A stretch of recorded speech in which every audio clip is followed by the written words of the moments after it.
జై శ్రీరామ్. తెలంగాణ సామ్నా అతి త్వరలో ఒక కొత్త ధనంతో మీ ముందుకు రాబోతుందని చెప్పడానికి సంతోషిస్తున్నాను. ఈ క్రమంలో ఈ మధ్య తెలంగాణలో జరిగిన మంత్రివర్గ మార్పులు చేర్పులు కూర్పుల తర్వాత ఒక విషయము కొంత కొత్త విషయమేం కాదు, ఒక విషయం చర్చలోకి వచ్చిందనమాట. అదేంటి అంటే, ఢిల్లీలో రాహుల్ గాంధీ కుటుంబానికి 3 ఉన్నత పదవులు ఉన్నాయి.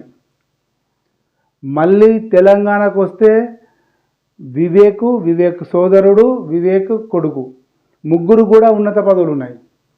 అంటే అక్కడ ఢిల్లీలో సోనియా గాంధీ వాళ్ళకు, అంటే ఏఐసిసికి సంబంధించిన సోనియా గాంధీ, రాహుల్ గాంధీ, ప్రియాంక గాంధీకి ఎట్లాగైతే ఉన్నాయో అలాగే 3 పదవులు కూడా ఇక్కడ వీళ్ళకు వచ్చాయి. ఇలాంటిది జరగడం చాలా అరుదు.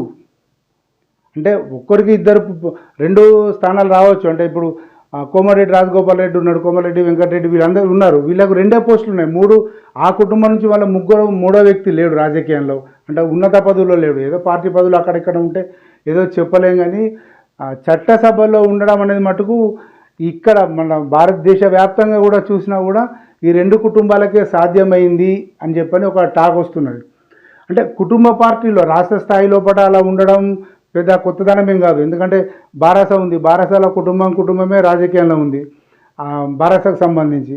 తర్వాత డిఎంకే ఉంది, కుటుంబమే రాజకీయం, వాళ్ళ వృత్తే రాజకీయం. ఇట్లా కొన్ని ఉన్నాయి. అంటే జార్ఖండ్ ముక్తి మోర్చా కావచ్చు, శిబుసోరెన్కి సంబంధించి. అంటే కొన్ని పార్టీలు ఉన్నా కూడా అవి కుటుంబ పార్టీలే ఉండి అక్కడికే పరిమితమై ఉన్నాయి. అటు దేశ రాజకీయాలు కానీ రాష్ట్ర రాజకీయాలు కానీ సంబంధం ఉన్నా కూడా, పార్టీ పరంగా సంబంధం ఉన్నా అసలు ఏమాత్రం కూడా తేడా లేకుండా అక్కడ ముగ్గురు ఇక్కడ ముగ్గురు ఉండడం అనేది చాలా కొత్తగా ఉందని చెప్పి చాలామంది చెప్తున్నమాట. ఇది జై శ్రీరామ్.